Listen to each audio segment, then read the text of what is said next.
Before I start talking about this, I just want to make sure I tell every year when I meet with the first year med students, as I talk about the impact on families and communities and all, if people have not heard of the corner, I don't see a lot of heads. So if you're not aware, the corner is literally about 8 blocks west of here across Martin Luther King.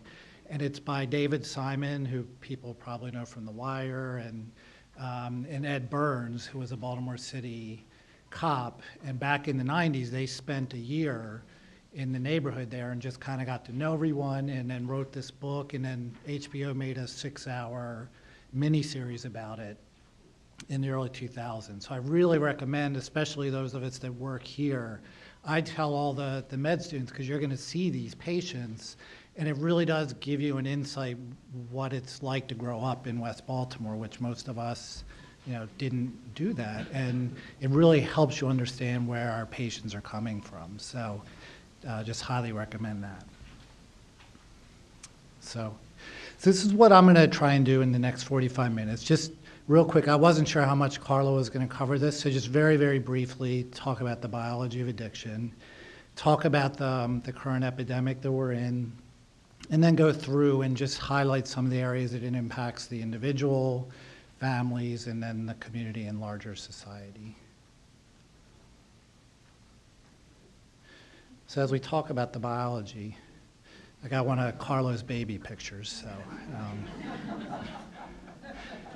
and again, I'm going to go quickly because Carlo touched on a lot of this, but the reason that's there is for us to always remember that we think addiction is roughly 60% genetic. So real important as you're interacting with patients and people not even in the medical system to realize that there's a lot that people are already coming in with. The good thing is that 40% or so is not genetic. So you could have 4 grandparents and two parents with addiction and still not grow up to have addiction. But that the biology is stacked against somebody from the beginning.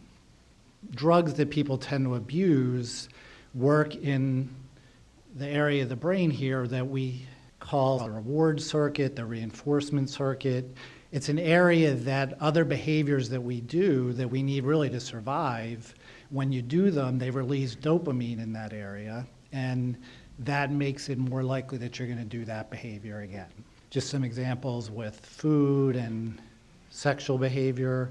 Eat goes up to 150, sexual behavior up to 200. But for a lot of the drugs of abuse, you see amphetamine, it goes up to 1,000. Cocaine, 300. Penicillin doesn't cause this. Other things like that don't cause this. But the things that people tend to abuse cause that dopamine to be released there. And if you're biologically predisposed, if other things are going on, then that can lead to where it kind of takes over, and that's where addiction develops. A fair number of you look like you're old enough to remember this. So this is what it used to look like. And over the last few decades, we've gotten much better brain imaging. So here, yellow and white means activity.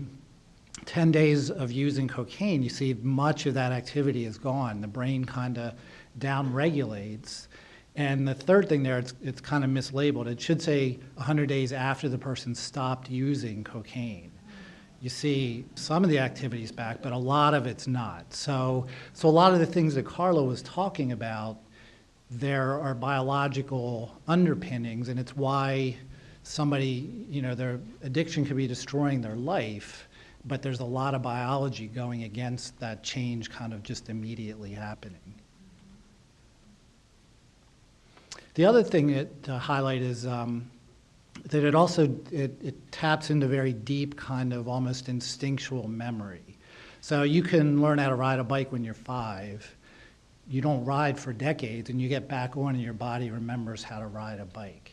Addiction taps into these kind of same very deep instinctual memory. So people who've not used heroin for years can see a syringe and go into measurable physiologic withdrawal, sweating, and they haven't used an opiate in years. And that's because it's tapping into these very basic basic memories and things that are even pre-conscious. They're not even aware that they're starting to think about drug use. So again, just to highlight that there's a strong biology behind a lot of what we're talking about. A lot of people, when they take an opiate, they get physically dependent. That means that they often have to raise up their dose, and if they were to stop it suddenly, they would go into withdrawal. That's what physical dependence is. Addiction includes other behaviors and effects on your life, the things that Carla was talking about. Being just physically dependent isn't the same as being addicted, even though a lot of times people interchange those terms. But even at a kind of brain level, there are differences. So the addiction is that circuit that I talked about, but there are different areas in our brains where the physical dependence seems to develop. So again, even at a kind of basic biological level, there are differences between those two concepts. Okay, so like I said, that was just a real quick review of the biology. Now we're going to talk about the current opiate epidemic. So opioids come from poppies, and people have known about the power of the poppies for thousands of years. So this is a Sumerian goddess, and she has, you know, the poppy pods on her crown. So people have known about how it helps with pain, but other psychological effects as well for thousands of years. But we really started seeing a problem in the 1800s, and I don't know if you can see the date here, but that's 1833. And this was kind of the precursor of the New England Journal of Medicine, where people were talking about what was going on here in the US with opium. And then we saw a real big increase in the mid-1800s. This is the Civil War, and what happened at the same time is somebody invented the hypodermic needle. So then you could now inject something for pain. And then we started seeing a lot more problems in the US.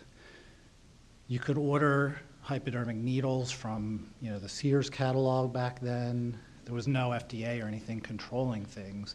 A lot of the medications, you see a lot of them made for children, had opium and morphine and things in them that, you know, you just bought in the store. The late 1800s is when somebody isolated cocaine from the coca leaf, and a lot of people, including Sigmund Freud, thought that that was a big cure for everything, including morphine addiction.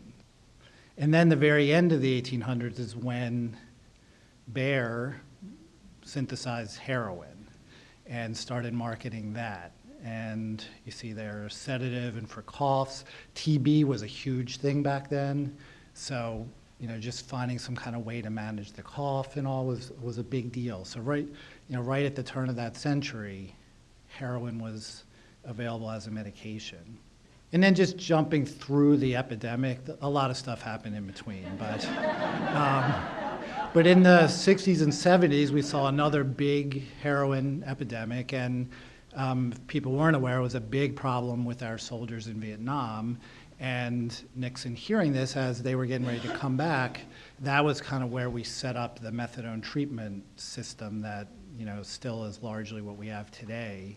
And through the 70s, another big heroin epidemic. Then we come to the 90s. We had a huge flight to the suburbs, so really concentrated a lot of poverty here in Baltimore, and so it was estimated that 10% of the Baltimore population was using heroin. A lot of the current epidemic is really in suburban and rural areas. We were kind of leaders in that as well back in the 90s. So this was the Baltimore City paper, and you see smack in the middle of the burbs in Carroll County, and again, this was back in the 90s. So a lot of places didn't see it in suburban and rural areas until the last 10 or so years, but we had such a big heroin problem here that we were seeing it spilling out into our suburban areas back in the 90s. So we'll talk a little bit about prescription.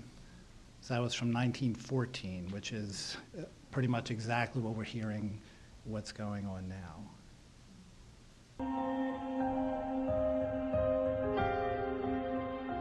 We doctors were wrong in thinking that opioids can't be used long term. They can be and they should be. We used to think they'd stop working, or the patients would become addicts, or they'd be sedated into inactivity. We now find that these medicines are much safer, much more powerful, much more versatile than we used to think, and we feel that they should be used much more liberally for people with all sorts of chronic pain. Some patients may be afraid of taking opioids because they're perceived as too strong or addictive. But that is far from actual fact. Less than 1% of patients taking opioids actually become addicted. She making noises. She making noises.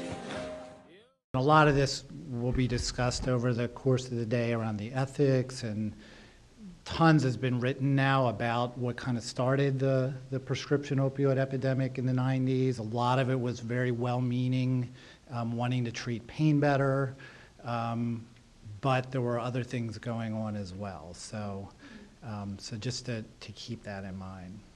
If people haven't seen these kind of numbers, it really is staggering. And again, most of it was well-meaning, is trying to treat pain well. I'm not going to spend a lot of time on a lot of the details of these, but just to highlight, over this time there have been big differences over different parts of the country. And this afternoon, Kathy's going to talk a lot about policies and all around these various things that hopefully will help us with the epidemic. This is a big survey that's done every year in people 12 and older, and so the non-medical use of pain relievers. So you see it was kind of higher in the mid-2000s, and for most age groups has come down a little bit the last few years. Unfortunately, heroin, and we'll talk more about this, but that has been going up. This is a big survey that's done every year in the schools. And I have there the columns Maryland compared to the US. So just to highlight the top few there. So if you see ever used heroin, so 4.2% Maryland high schoolers, 2.1 in the US. Prescription drugs without a doctor's prescription, 14% in Maryland, 16 in the US. That could also include Adderall, stimulants, and other things, but certainly a lot of opiates. From the same thing, looking at students who ever used heroin, so you see kind of compared nationally, we're in the dark purple there. Prescriptions without a prescription, we're kind of in the middle. High school students ever offered, sold, or given an illegal drug on school property. Again, we're unfortunately at the over 25%. So there's been the heroin epidemics, the prescription opioid epidemics, and now what's kind of worsening everything is fentanyl, which I'm hoping people are hearing in the news. But the big issue with fentanyl is it's much more potent than typical heroin and a lot of other opioids people are used to. We started seeing this epidemic way back in 2013, but it's really just been the last few years that it's really been increasing and we're seeing more of it. But what's interesting is that there was a similar fentanyl epidemic in 2006, and even way back in 1992 here in Maryland, we had a similar, much smaller, only a handful of people died back then, but still, it really speaks to how these, going back to the 1800s, and these epidemics kind of cycle through. And what's really bad now is that it's not only fentanyl, but there are these other fentanyl analogs. So if people have heard carfentanil, which is actually made as a large animal tranquilizer, and much more potent than fentanyl is. And then there are a lot of other things. So over the years, different opioids people have tried to develop. This one developed in '76, and nothing really happened with it for decades. And then all of a sudden, the last couple of years, somebody's pulling it out and making it illicitly. There's an ad off the dark web where we have teenagers, young adults now going and ordering this from China. And so it's just this current opioid epidemic is really just another level compared to what we've seen in the past. So now we're going to get into talking about some of the individual consequences of the epidemic. So obviously the one that gets the most attention is overdose, and what the ICD-10 calls unintentional poisoning, leading cause of unintentional injury death in the U.S. for a big chunk of age groups. For many states, it's the leading cause overall for all accidental injury. And it certainly seems like it's the leading cause in celebrities. This is a really nice graph that the CDC puts out. And if you can see, the light green is unintentional poisoning. In 15-year-olds, it's here, and even in 10-year-olds, it's here. So again, the overdoses are, for many age groups, a leading cause now. And it's just showing, starting in the late 90s, the big increase that we were seeing in overdoses related to prescription painkillers. What I mentioned before about the overprescribing, the overdoses have really paralleled that for much of the epidemic. It's a big deal here in 2008, where motor vehicle, all the different laws and everything we've been doing to try and get those down, as the overdoses were going up, they crossed and have continued, unfortunately, to diverge. The last numbers that we have, it takes at least 6 months for all the toxicology and everything to be finalized, so we don't usually get the previous year until at least the middle of the next year. And if people aren't aware, it varies. So in Maryland, we have a central medical examiner's office, so every overdose case gets seen across Martin Luther here, the medical examiner. But a lot of states have coroners, and it's a much more diffuse system. So it takes a while for the numbers to get finalized. But looks like the final numbers for 2016 are over 64,000 people dying from an overdose. Now, these are not all opiates. We'll look a little more at the details, but these are higher than peak gun deaths, the peak year of HIV deaths, and car crash deaths. And as you break out the different opioids, so over 20,000 were fentanyl and these analogs, 15 heroin, and 14 other prescription opioids, and then cocaine and other things down here. I'd really encourage you to look for, if you go to the Brookings Institute and just go look up Case and Deaton. This was a report they put out, and this was actually their economists, so they're not even medical, but they really looked at the overdoses and where they're happening and what's going on, and came up with this term of deaths of despair, or an epidemic of despair, which is a really, I think, good way of thinking of what's been going on in the last few years with this. So what they found was that, and if people haven't heard of this, it's really fascinating, so that, we've been just doing so much better with health and with preventative medicine over the years that life expectancy has been going up pretty much everywhere. And what they found was, if you look at white, non-Hispanics, high school or less, the last few years you see that mortality is actually going up. And this was literally, compared to every other Western country, everyone is going down except the United States white non-Hispanics here. So what they found was, and what they're calling these, the deaths of despair, so they're overdoses, suicides, and liver disease largely related to alcohol use. And so when you look at those three causes of death, we see this effect where, especially with whites here in the US, that it's actually increasing mortality. And it's definitely tied in with education. So high school or less versus high school down here, and also tied in with income. So the blue is high school or less, which you see increased mortality, and then with some college it's pretty level, and with college it's going down. So again, really their conclusions are that this has a lot to do with what's been going on with the economy in the last decade or so. And it's to the point where the darker brown means the higher rates, that between 2000 and 2014 you're seeing just significant increases. And it's enough that it actually has influenced our whole life expectancy. So you see a tiny drop from 78.9 to 78.8 years.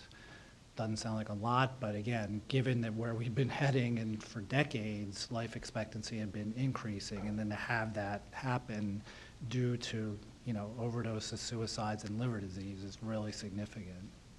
And then literally just in October in the American Journal of Public Health, kind of a follow-up study which looked at similar data, and really what they looked at was more the geographic, and found that this is still the white much more than minorities, but you see different areas, large cities versus rural. And certainly there are issues in large cities as well, but what they're finding is a lot of rural, and a lot of the Rust Belt, Appalachia, those areas, which, again, they weren't really part of previous, like, heroin epidemics 20 years ago.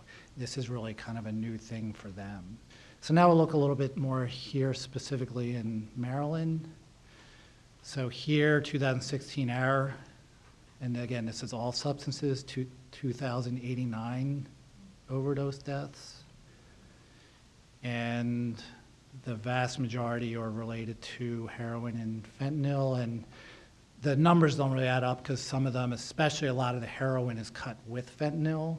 And so if both of them were in the system, it gets counted twice. But starting in 2011, really significant increases in heroin, and then starting around 13, those big significant increases in fentanyl.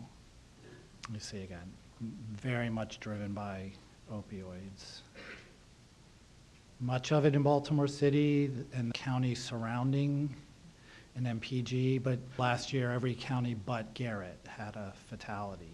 Here specifically looking at heroin, again, going up the last 4 or 5 years, more in white, more in males, all age groups, a little bit less, a little bit flatter for the younger adults, a little bit more in middle age.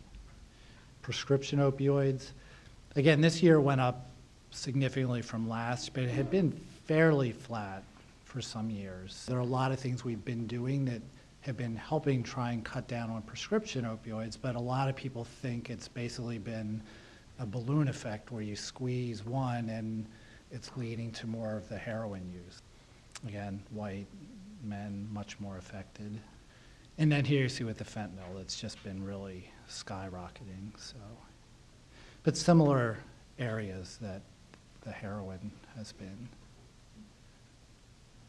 And then this came out a couple months ago. And not every state is here yet. Again, these tend to be the states that have the centralized medical examiners and have their numbers earlier. But Maryland had the largest percent increase between 2015 and 2016. Again, a lot of other states are also having a big issue, but we are unfortunately one of the worst here. So fatal overdoses tend to get a lot of the attention, but really important to talk about non-fatal. It's also a big reason for emergency department visits, hospital admissions and emergency department. Again, Maryland, unfortunately, this is looking at rates of opioid-related emergency department visits and inpatient hospitalizations, and we're number 2 on the list for these and number 1 on the list for that. I tend to think maybe this is a good thing because I know across the street, we tend to treat people with addiction better, so maybe they're actually coming into the hospital to get help here. In other states, they don't, so I don't have any evidence to back that up, but that's my hope, so. But what's real important, again, we talk about the fatalities, but a lot of people who overdose end up, say you don't have oxygen getting to your brain for 4 or 5 minutes. So you don't die, but you're in the intensive care unit for weeks. Your brain is never normal again. If you're lying for hours and hours on your arm and crushing that muscle breaks down and gets caught up in your kidneys, you get kidney failure. So a lot of medical problems happen when somebody doesn't die from an overdose. Then all the related infectious disease things, HIV, hepatitis, skin abscesses, the heart valve, endocarditis, spinal abscesses. So those are just kind of real quickly some of the medical. And now talking more about how it affects the family and others around you. There's been an explosion of support groups for people who've overdosed. A big one around here, GRASP, Grief Recovery After a Substance Passing. It's not uncommon now to go to events and just hundreds of pictures of people who've lost a loved one. Other kind of ethical issues around the overdoses, whether we should be committing people. Generally, you've not been able to have somebody committed to a mental hospital for addiction. It's really when somebody's suicidal or homicidal or so psychotic they can't care for themselves. Debates now across the country of whether we should be doing this. If somebody overdoses twice in 24 hours, should you then commit them? A lot of, of issues to think about there. Going after the dealers and charging them with homicide certainly makes sense, and sometimes it's very clean, but in some of these cases, it's a teenager who, the day before he gave his buddy heroin, the day that he dies, his buddy gave him the heroin. So, when you go after his buddy who gave him the heroin the day that he overdosed and go after him as a dealer, again, just brings up a lot of ethical issues. Another whole thing this is brought up, if people haven't heard about this, our overdose epidemic is creating a lot of organ donors. And so the debate over the ethics of that, a lot of them have hepatitis C because they were IV drug users. So people are giving somebody a hepatitis C positive liver and then treating them with the medications that we use to treat hepatitis C, which costs like $90,000. But again, we have these livers now that, a few years ago were hard to come by. Really affecting what different organizations do. So the police, now a big part of what they do in a lot of areas is respond to overdose. So, they used to have crashes and things in front of the state police barracks. Now it's overdoses and fatal overdoses. Training the police to use naloxone. If people haven't heard, in Anne Arundel County, they have their safe station where somebody can just walk in and say, I need help for my addiction, and the police will help them get help. So again, very different than what we've done in the past. If you see down here, the drug sniffing dogs sniffing that super potent carfentanil, there have been reports of the drug dogs overdosing. So again, the effects of this epidemic that you wouldn't even have thought about a few years ago. And it's bringing up big ethical questions. So in Ohio, there's some small towns that are spending their entire public health budget on naloxone and responding to overdoses. And so they're literally having debates about if somebody's already had 2 overdoses, do we not send the paramedics to the 3rd one? And similar in schools. So the school nurses who, just had to deal with allergies and bee stings, and all of a sudden now they're having to get into giving out Narcan. And then there's some schools where like 1/3 of the kids have lost a parent to an overdose or they're incarcerated. So schools having to set up whole kind of programs to help the kids deal with what's going on in their home. Other things that just communities had never had to deal with. So if people haven't heard, a couple years ago, there was a big HIV outbreak in a small community in Indiana that had never really had an IV drug problem. So all of a sudden, these areas talking about doing needle exchange, that, again, things that they just never were thinking about a few years ago. The effects on the kids, so you have kids kind of basically raising themselves. Hi, baby girl. Tori Brinkman has always been a survivor, born 15 weeks early, a tiny 1.5 pounds, and that was just the beginning of her struggle. For the first 10 years of her life, she lived with a mother addicted to heroin. Their history together shows how savage the grip of addiction can be. Today, Tori is a remarkably composed 14-year-old telling her story, her way. What do you remember about those early years and your mom? She never ate. She'd have maybe a Coke a day, no water, and then go right back to bed. And she'd never take care of me, never feed me. I had to feed myself. I consider myself as the parent and my mom the kid. Do you think your mom sold drugs? Yeah, I know she did. She got in trouble for that? Yeah. One time, I think I was around 7 or 8, she actually made me do a drug deal for her. A drug deal? Like, what did she ask you to do? She put either heroin or cocaine in a napkin or something, and she said, run up to that house, go get the money, and give this to him. Tori says she never got any health care growing up. None until I was 10. Never went to the dentist. I had never been to the dentist before. What about pediatrician, doctor? Nope. No? Nothing. Her mom told Tori not to tell anyone about the things she saw in their home, but Tori would call her grandparents when they ran out of food. 3 years ago, Lillian and Richard were awarded legal custody. So again, tons of stories like this now. It's just, I mean, the effects on the families and the kids is just incredible. Then I don't know if people saw this last year. It was a big deal because the cops who found this father and I think the grandmother and the poor little boy, who in the initial videos that they posted did not blur his face out. The police thought this would be a way to kind of raise awareness about this issue, and it became a big ethical debate of that little boy who, you know, all that. But again, this kind of thing happening all over the place. Children finding their parents overdose dead.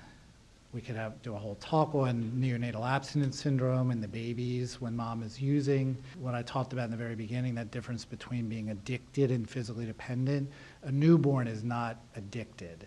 Their body is physically dependent, but we talk about these newborn addicts, and really, again, we need to try and watch our language with that. And then all these reports of bad things happening once the babies are born, and mom's doing well in treatment, but you know, things going wrong, thinking that, you know, methadone helps calm me down, a little bit will help calm down my baby. And so again, these things really are happening. Foster care just overwhelmed. And then the big thing, custodial grand family statistics. It's just incredible, again, how this epidemic is really just stressing all of our current systems. This might be a benefit for these kids, but this is, again, this is a real story, 2004 in the city paper here, of people buying urine from kids to beat their drug tests.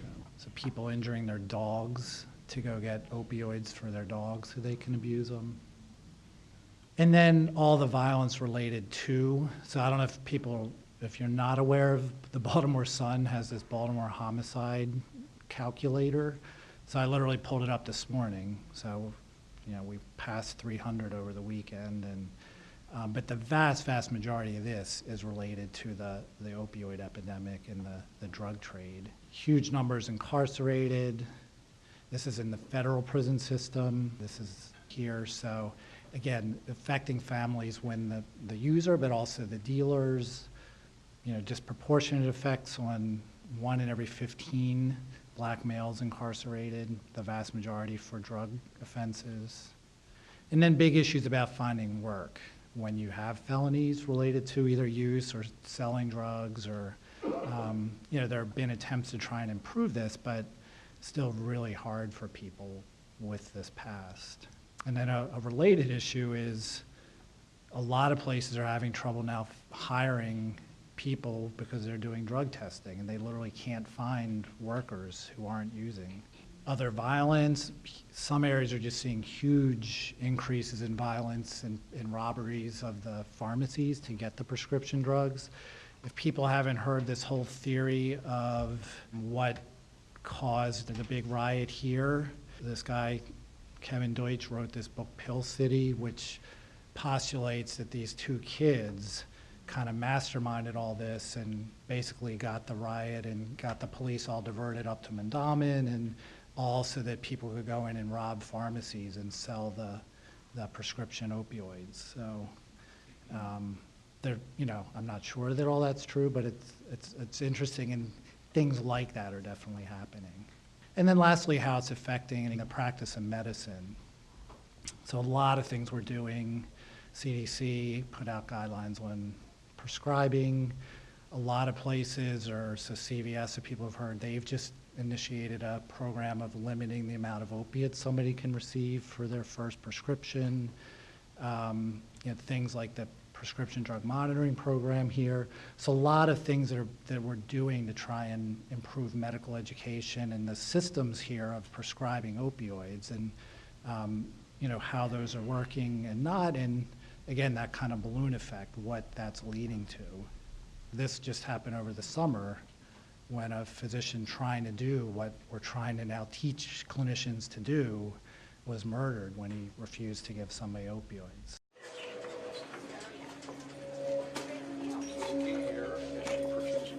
Well, we've got you all patched up. I'll give you a script for some ibuprofen, and that should help with the swelling. Don't you think she might need something a little stronger? You mean like this? I don't think so. That's crazy. Do you know that most prescription painkillers like Vicodin and Oxycontin are opiates, and they work just the same as heroin? And if not used sparingly, can lead to heroin addiction. You know what? She's tough. We're just gonna stick to the ibuprofen. Sounds good.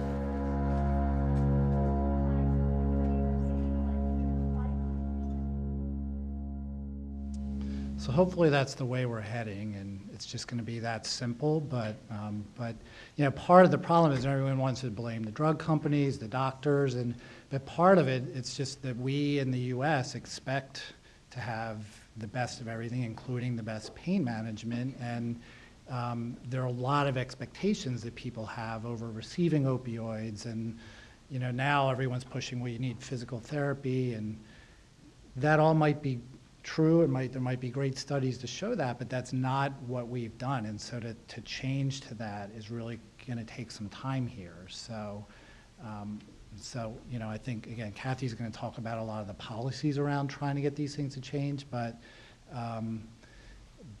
as you can see, this epidemic has just affected so many areas of our culture and society, families. It's things that aren't just going to change overnight. You see a lot of changes that are happening, so.